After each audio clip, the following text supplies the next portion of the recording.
talk to you guys. She is in an incredible career. She is in fashion, a designer, an artist, and she is a model. And so she's going to talk to you guys about perspective when it comes to body image and self-esteem and those kind of things, okay? So give Taylor a warm round of applause. Okay, hi freshman class. How are you all this morning? Good. Are you awake? Yes. Okay, I don't know if I'm fully there yet. I'm not a coffee drinker, so bear with me. So today we're going to do a deep dive into the fashion industry and how it impacts our bodies and our self-esteem. And my hope today is that you guys will walk away enlightened and loving your body. Okay, so as Ms. Schaefer told you, I'm Taylor Long. I'm from the class of 2012, and a little bit about me. I just graduated from the University of Cincinnati in May, and I studied fashion design, and I'm also a plus-size model. And so these are some of my recent work that I've done. I've worked with Kohl's, I've worked with Foot Locker, I've worked with Target, and I've modeled abroad in Australia, which was really cool. And outside of that, I'm also the founder of a destination-inspired, size-inclusive swimwear brand called Nomads, which is launching in May. And through my experience as a fashion design student and model, I am acutely aware of how big of a role the fashion industry plays on how we feel about ourselves and our bodies. And I want to start by showing you some statistics that really show us just how much that industry impacts us. So 60% of US girls compare their bodies to fashion models. Fashion magazines give 40% of teenage girls a body image to strive for. 53% of US girls at age 13, so that's just a year younger than most of you, are unhappy with their bodies. And by age 17, this rose to 78% of girls. And these statistics come from a documentary called The Straight Curve Film, which I showed last year when I was here, but it was kind of difficult to toggle back and forth. So I'm gonna send you guys the link to that so you can watch it later. It's really amazing and I highly suggest you watch it. But, so besides the last statistic, how many of you would say that you fit into one of these, like that you felt that way? Okay, so I know that I definitely was a part of those statistics as well at your age, and it's interesting to me for a couple reasons. And the first is that a lot of people don't realize how harmful the industry is, especially for the models that are working within it.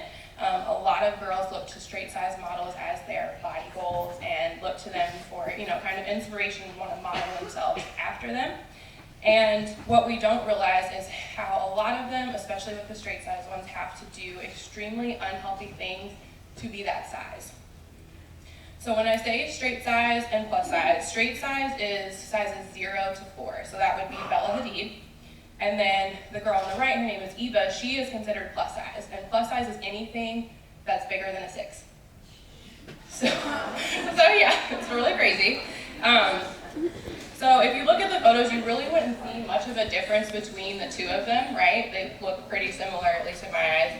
And what's even more interesting is a lot of curve and plus size models started out as straight size models, but they finally came to the conclusion that they weren't gonna put their bodies in that kind of stress and turmoil and stuff, because you're constantly, so when you go into an agency, especially for straight size girls, the first thing that they'll do is they'll measure your hips, they'll measure your waist, they'll measure your bust, and if it's not within a certain subset of measurements, you won't be able to fit sample sizes, which is basically the whole job. So there's a lot of bullying that can happen between that agent and model and just different things, and it leads these girls to do really unhealthy things to try to maintain that size. And one of those people that started as a straight size model but eventually became a plus size model is one of my personal favorites, Iskra Lawrence. Does anybody know who that is? Okay, I see one hand.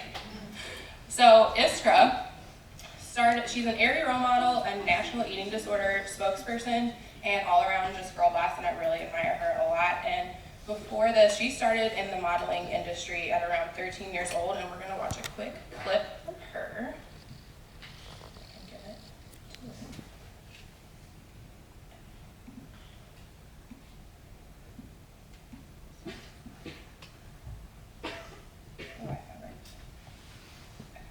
Esther Lawrence joins me now. It is so good to see you, looking absolutely gorgeous. Because you were just a baby, about 13 when you were signed up. And it's such a tough age because you're developing, your body's going through those kind of changes, and you're trying to figure out who you are, and you just don't need that added pressure of worrying about your size. Exactly. And 2 years later, they told you were too big. Yes, my hips were too big. They were 37 inches, 36 and a half, and they had to be 34. That's crazy. But that, somebody telling you that at that age, when you look so gorgeous, and absolutely beautiful, it's got to have an effect on you, hasn't it? Of course it has. Of course, yeah. You basically then look at your body and you don't understand why you can't change the shape and size of it. So it kind of consumes you. And that's where it ends up being a mental illness, because it's the first thing you think about when you wake up, and the first thing that you see when you look in the mirror. You're looking at your body almost just as a set of measurements, and it feels like it's failing you, which is something that's really sad, and is something why I campaign to try to change that now. And the thing about you campaigning is you've been there, you've been through an eating disorder, you know what that's like, how desperate you can feel and how low and unhappy and miserable you can be. So you're talking from personal experience. Definitely, and I actually got to go to Congress in the US a few months ago, and I actually worked with a lot of families who have lost their children from eating disorders. And it's something that doesn't discriminate. No. It can happen to anybody at any time in their life, and it's often triggered by a traumatic experience or abuse or like low self-esteem. Yeah, or being told that you're too big when you're perfectly fine, more than perfectly fine. The thing is that the crazy thing was you were being told this, that you were too big to be a model, but then you were too small to be what they consider to be a plus size model. Yeah. So you were kind of like, what do I do? It was very frustrating because you're trying to fit into the one ideal and they tell you, you're too big for that. And then I was like, oh, maybe plus size modeling, maybe that's my shot. And then they said I was too small. And that's really became a trigger for me to actually use it as a catalyst and motivated me to say, well, something needs to change here. Sure. So sometimes if you don't see something, then you have to step forward and be the representation. No, absolutely. And you said, you know what, enough is enough. Enough is enough. And you've got this... So Esther's experience is not a unique one at all. I have a lot of friends who had a similar experience with that, where they got started really young, their bodies were still developing and changing, and they just weren't able to maintain those sizes, and so that's when they eventually switched to plus size modeling, which they've been more successful at because that's just the way their body naturally is. And then obviously you can imagine how harmful this is for young people and young girls, and trying to obtain and maintain this level of perfection just really isn't something that we can do. Okay, so some other statistics that I thought were applicable to our conversation are 80% of 10-year-old girls have dieted at least once in their lives. 10-year-old girls. I think that's crazy. 91% of teenage girls have attempted to control their weight through dieting. And 50% of teenage girls fast, smoke cigarettes, vomit, or take laxatives to control their weight. And I do want to stress that throughout this presentation, this is by no means skinny shaming. If you are naturally skinny, that's incredible. And if you're not, that's incredible too. This is all about loving your body as it naturally is and just being okay with how you are and how you're naturally shaped. And I do wonder though why, at least in society's terms and in the fashion industry terms, skinny at all cost is considered the picture of health instead of what our bodies just naturally look like and how we feel. And for starters, we live in what is called a fat-phobic society where diet culture is glorified. It's in the ads we see every day on TV. It's on the radio. It's literally anywhere you look, you can come across, and even Instagram. Like, how many ads do you guys see? I think they're limiting it a little bit more now, but for like flat tummy teas. Right? We see those all the time. And people are constantly trying to avoid being labeled fat because that's seen as a negative. And we, especially here in America, use thinness as the determination of health, of beauty, of worth, of lovability, of wealth, and largeness is considered failure. And this has caused us to form hierarchies, and we essentially rank people by how skinny they are, which is ludicrous. We have so much more to offer than the thinness of our bodies.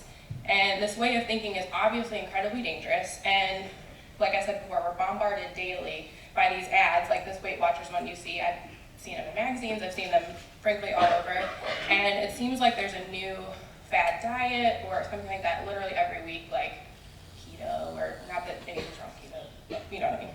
And they claim to all make you lose weight and look your best. And these ideals are forced on us from such a young age, and they start those like unhealthy thoughts and habits start coming to fruition at sometimes your guys' ages, or like we heard in the statistics even earlier. So 20 million women and 10 million men battle eating disorders in the United States. 40% of teenage girls suffer from disordered eating. 86% of people with eating disorders develop them by age 20. And according to the Academy of Nutrition and Dietetics, disordered eating is used to describe a range of irregular eating behaviors that may or may not warrant a diagnosis or a specific eating disorder. And this may be frequent dieting, anxiety associated with specific foods or meal skipping, feelings of guilt and shame associated with eating, using exercise, food restriction, fasting, or purging to make up for bad foods consumed. So when I was your age, while I should have been focused on volleyball or school, I was consumed with wanting to be as skinny as I could be. And so for me, I was always the biggest, and not just because I was larger, it was just like all of my friends just happened to be tiny humans. So they would walk around and they'd be like, I'm so fat, I'm so this, and it's like, here I am, like 2 times their size, 3 times their size, and they'd be like, well, if they're fat, then what does that make me, you know? So I got to the point where I would try to starve myself essentially to see how small I could get, and I would see how long I could go without eating, and then I'd eat like a sandwich, like a half a sandwich or something. And doing that, I got down to 150 pounds, which is not light, that's light for me. And even doing all that, the smallest I was ever able to get was a size 6. So some people's bodies just aren't made to be that small, and that's okay. And I think we don't realize that because we're always chasing these ideals, and it's like, listen to your body, listen to what it's telling you, understand when, you know, some things just aren't meant to be. And for me, the size 02 is not meant to be, and that's okay, and I'm fine with that. And so I was consumed with trying to get that number on the scale as low as it could go, seeing how small I could get my clothes to be. And, you know, what I didn't realize was how unhealthy I was. And, you know, because it consumed my daily thoughts. Everything was, okay, well, I can't really have that cookie because, you know, that's going to be blah, blah, blah calories, and that's really going to, like, pat on my hips or whatever. You know, like, it was just, it's a constant thing, and I don't think we really realize it until we take that step back and kind of analyze and see that we're doing that. And what I do remember, though, is being told how great I looked by peers and stuff. Like, oh my God, girl, like, you look so good, you've lost so much weight, you look so skinny. And it's like when you're getting that kind of reinforcement, it kind of, you know, you're not able to see how unhealthy that is, right? And so reaching this level of skinniness in my mind negated the fact that I was being unhealthy. And one of the reasons that, like I mentioned before, the size of my clothing, that was a huge thing for me, and wanting to get down to like a smaller size. And one of the things we don't realize is, in terms of design, how the fashion industry causes turmoil within our bodies. And one of the things that fashion design schools do that causes a lot of flack is they really don't teach inclusive design. And when I say inclusive, basically, clothes are designed and made for sizes 0 to 2, and then it's kind of graded up from there. But let me take you through the design process before I get too deep into that. Okay, so number one, the first thing is the designers will research and get inspired. So for some brands, that's them going on a trip or something like that to look at like nature and foliage and colors and all that stuff. And so that gives them like an idea of what they want to design into and what they want their collection to be based off of. The second step is they'll choose their material. So they'll go and they'll look at fabrics and they'll be like, is this gonna work for my button-up blouse that I wanna make or my swimwear that I wanna make? And then they'll kind of tailor that to make sure like it comes in the colorways that they need to then match back to step number 1. Step 3, then they'll start sketching and prototyping, and that basically means they'll draw out the design, show how they want it to look, and then they'll start cutting out the fabric, sewing it together, and trying it on different people to see if it fits. And then 4 is iterate. Then that's when, oh sorry, I got ahead of myself. That's when they test the garments, I'm so sorry. And they'll put them on people and dress forms and all that. And then 5 and 6 are not as applicable to our conversation, but they are design documentation and shipment of evaluate. So with the one step I mentioned where we talk about drawing, design schools are notorious for teaching their students to draw in a way that kind of perpetuates that fat phobia. So these, what we have up here are called croquis, and that's essentially what you just sketch your design onto and you make it look all fashiony and cute and whatever. But what teachers were doing, like I remember my first year of drawing, I tried to draw my girl a little curvier because I wanted her to, look like me.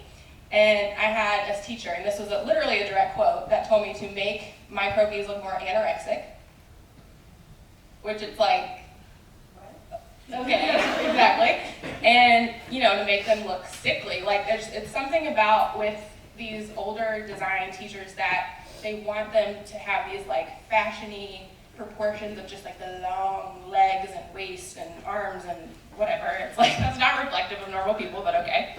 And so I was taught to illustrate that same way, and not the best drawer, but I got through and I had to do it that way. So the next step that we talked about was patterning. And so what that is, so those up there, those little like weird looking shapes, those are patterns, and those are used to cut, like you lay it on the fabric and then you'll cut it out, and that's how you have the pieces to then sew it together to make a garment. And what I was talking about before was that we were taught how to design for sizes 0 to 2, and then what you do is you kind of add a couple inches on each side of the pattern to then scale it up to be up to like a size 12. It's when you move into plus sizes that there really is like a change, just because people's bodies that are plus size are completely different than someone that's a size 0 to, but they don't teach you that. So it's really, you wonder why the industry is the way it is, like why it's so hard, especially for plus size women to find cute clothing. It's because designers aren't taught how to make it, just, quite frankly. And this is why a lot of times it's hard for just us people to find clothing because it's made for size 0 to 2. So another way that we feel this inner turmoil is through how things are presented to us when we go to buy stuff online. So how many of you are online shoppers? Me too. I love to online shop. So a lot of what I do is called e-com modeling, where I'll model for the brands or retailers' websites. And what the brands and retailers will do is they'll hire people called photo stylists, and they're essentially there to make sure the garment looks impeccable on the screen when we go to look at it, so that we'll buy the stuff. And so like you can see in the first picture, that a lot of times that's what is happening, like behind, what you can't see in the photo is it's clipped and pulled and pinned and tucked so that it lays just right, so that, again, we'll want to buy it. And that's why they'll want it to look like that second image, so that's like what it looks like from the front. And then I'll do a little demonstration with the video. That'll work. Play. Oh, there we go. Okay, so those are just examples from when I shoot with Target. But basically it's just so that they get that, perfect image. And then the same principle applies to other garments and in magazines and stuff too. And what we don't realize when we go to purchase these things is that a lot of times what we're seeing, it doesn't even really look like that on the model. So then you get it and you're like, well, that doesn't look like, what I look like on her. And that's fine. And so the way that clothes are photo styled for magazines and websites is the same way that people's bodies and faces are being perfected. And there are people whose jobs it is to literally sit there on Photoshop and take away every pore, every zit, every hair out of place. It's all in the name of perfection. And they're called photo editors or photo retouchers. And the majority of the fashion industry is selling us a fantasy, and it's one that's harmful to our health. And what I don't think a lot of you realize is a lot of the images that we see are not real at all. And exposure to these unreal images causes us to develop body dysmorphia, which according to the Mayo Clinic, body dysmorphic disorder is a mental disorder in which you can't stop thinking about one or more perceived effects or flaws in your appearance, a flaw that to others is either minor or not observable. And for me, mine was always like my stomach, like I was always obsessed with, like I was like, my stomach is so flabby and there's no ab, and it was like, you know, like you have that one thing about yourself that you just fixate on and you can't really like get off of. That was mine. And a great example of how the industry edits those images is this GIF, and that's of Jennifer Lawrence, where you can see they obviously made her look super slimmed and contoured and like broad in her waist and all of that, not good things. Okay, so as you can see, it's obviously very common. Another place that we are constantly force-fed edited images is Instagram. I love Instagram as much as the next girl, but it can mess with you. It really can. And so Instagram is essentially a highlight reel, right? So everybody posts their wins and things that go well, and you rarely ever see the like, I mean, now some people are good about posting like when they're going through stuff and being really transparent, but a lot of times it's not that, it is that highlight reel. And coupled with people using Facetune and Photoshop to edit their photos, is nearly impossible for us not to feel bad about ourselves. And constantly scrolling through these perfect photos for friends and celebrities and models can leave us feeling very negatively, obviously, about ourselves, and it can wreak havoc on our self-esteem, and all it takes is 30 minutes. And in an article by the National Eating Disorder Association, new data from the University of South Wales and Macquarie University says that as little as half an hour spent a day scrolling on Instagram can make us fixate negatively on our weight and appearance. Okay, this next slide is my favorite one, so just be prepared, okay? So the study, which took survey results from 350 Australian and American women ages 18 to 25, found that more participants looked at so-called fitness inspiration images or compared themselves to celebrities such as Kendall Jenner or Karlie Kloss, and the unhappier they felt overall about their own bodies. And it's hard not to compare ourselves when on social media we wonder why we don't look like these people that we see all the time, right? And that's because they often don't look like that in real life. So if you look at these Instagram posts, does anybody here follow CelebFace? Oh, okay, good. I wish you would follow it, but you're gonna follow it after this. So basically it's an account that finds original images of celebrities on the red carpet and then puts it up next to that exact same image that the celebrity themselves posted. So, and then they'll toggle between the two and you can see exactly where they like did all their dirt, and it's so entertaining. You will go into a deep hole, I promise you, it's so much fun. Okay, so if you look at the first one, does anybody know how to pronounce her last name? Tana? That's how you say that? Okay, I want to butcher it, I'm glad I asked. Okay, so Tana is, she's one of these that, please look at this video. Look at that! You changed your whole face! Like, excuse me? Did anybody know that she did that? Yeah. She does talk about it. Okay, fine. At least you're not about it, but still. Okay. So, another one that is, I mean, literally, everyone, it seems like, is guilty of this. The Kardashians should have like their whole own page on how they do it. But another one is Camila Cabello. Please look.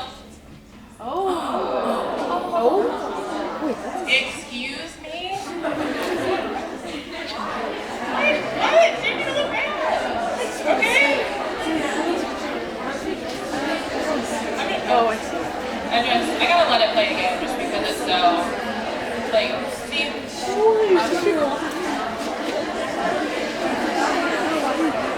Yeah.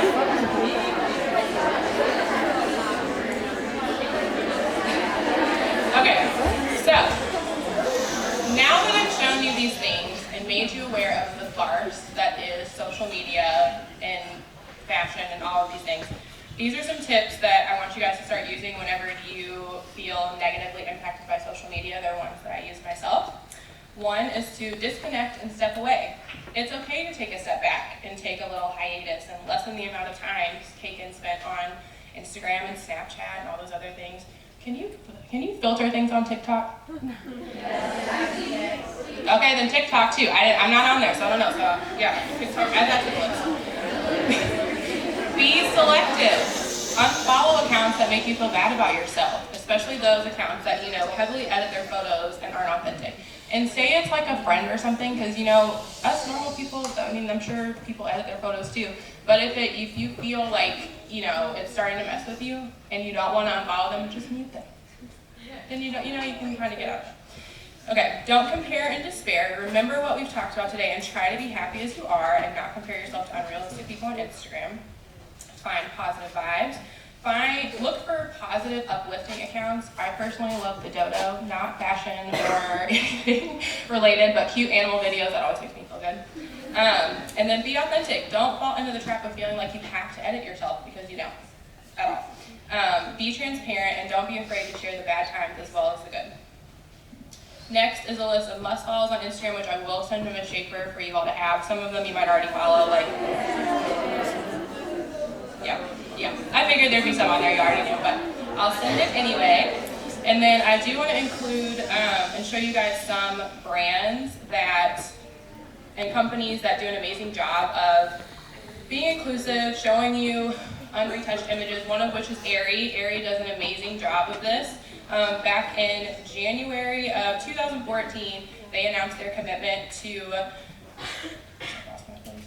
not retouching the images used for campaigns and online and all that, which I think is amazing.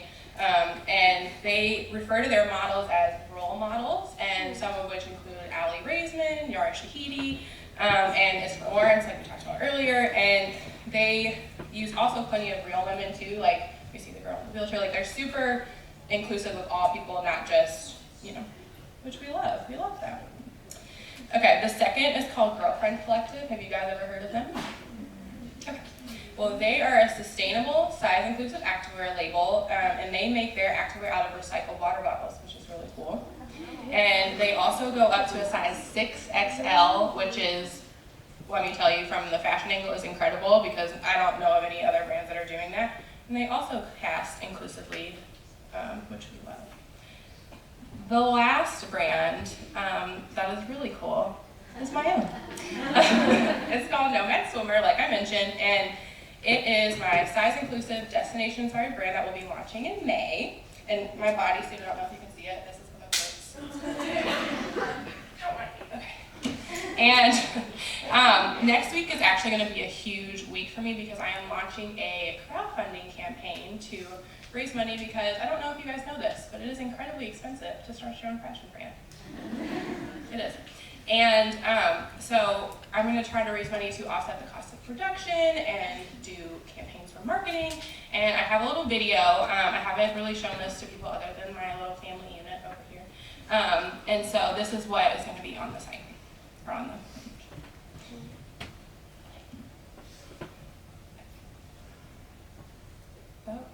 it is not the right size.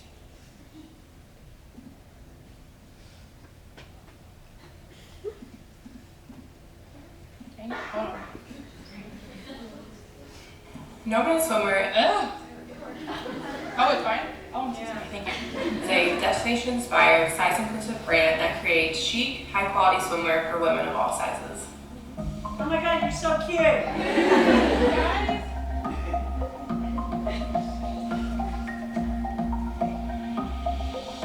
I'm Taylor Long, a designer, working plus-size model, and the founder of Nomad Swimwear. Well, through my experience as a designer, I've been exposed to the glacial pace that the fashion industry has taken in terms of making size inclusion a priority. One of those many segments of the industry is swimwear. I was able to see this firsthand through my experience as a model while working on set, and I would often be booked for swimwear jobs for a brand or a retailer, and would notice how modest and just unsexy the swimwear was, and it left me wondering who would want to wear this, and where are the fun brands who are making swimwear for all women. I soon found out that there really aren't a ton of brands that cater to all sizes. Most brands' size ranges stop at a size 12-14 or an extra large and do not go above that. If a brand does go above a size 12-14 or extra large, the designs that they originally created for sizes 0 to 12 are completely changed and made to be more modest. They're significantly more covered up, and they're not nearly as fun or sexy as those other pieces that are essentially a watered down design. At Nomads, we're seeking to bridge the gap and offer continuity across sizes in our chic, bold swim styles so that we can show that real size inclusion is possible. It is our belief that everyone should have access to the same style of clothing no matter their size, and that is why I am thrilled to be launching with an extensive size range of sizes small to 4X.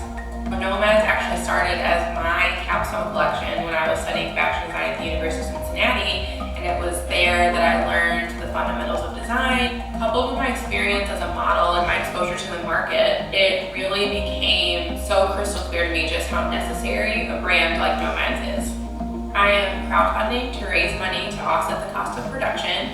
We just booked our production order in January to get ready for our May launch, which is super exciting, but also very expensive. Lastly, since we're direct to consumer, it's super important to me to be able to connect with customers, and that's why I also would use the funds to cover the cost of doing nationwide pop-ups so that I can really meet people face to face, explain the story behind the brand, and then allow people to do in-person try-ons.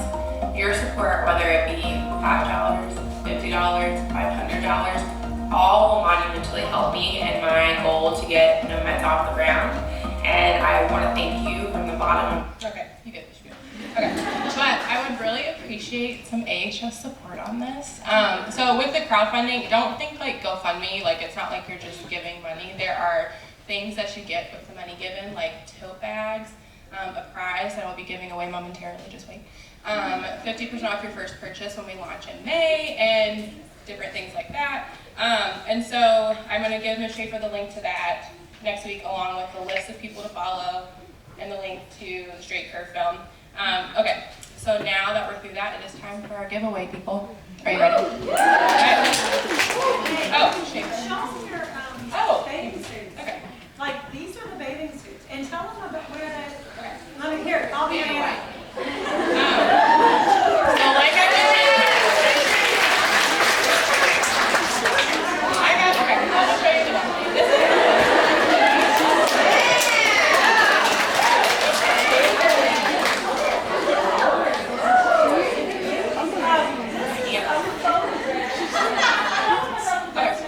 So, like I mentioned, it's destination inspired, and it started as my capstone collection at the University of Cincinnati. And basically, each collection will be based off of a different destination. And the first one is Sydney, Australia. And those prints that you see are actual pictures that I took on my phone and made them in prints. So it's a picture of Australia. Yeah, with a made picture into of a bathing suit.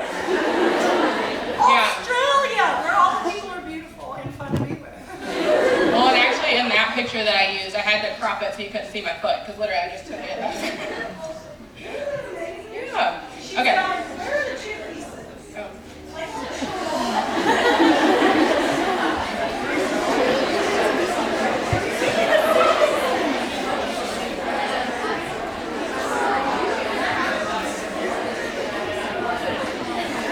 Look, I mean, adorable.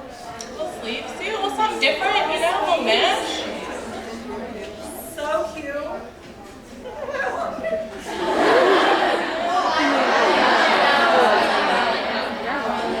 This is the bottom to that one. And the sheer. Oh my God.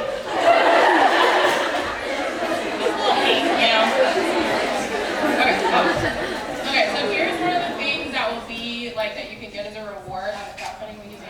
I will hand. You can have your very own Nomads beach towel. Okay, so with the giveaway, I'm going to ask a question based on something I said within the presentation, and the first person to get it right gets this Nomad beach All right, towel. Miss Elder, you are in charge of picking the person. Oh, okay, yeah. So raise your hand quickly. Okay. How many minutes of scrolling on Instagram does it take? Yes, y'all are good. 30 minutes. Yes!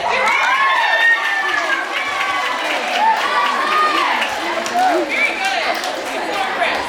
Okay. So lastly, the one person I did not include on the follow list is myself. You don't have to follow me, okay? Follow me, follow Nomads. There's not much posted there yet, but there is behind the scenes from the photo shoot that there was videos of, which is cool. So please follow me. Feel free to DM me or message me if you have any questions about anything. I'm going to post about today, so please comment on that. And that's it. You know, the thing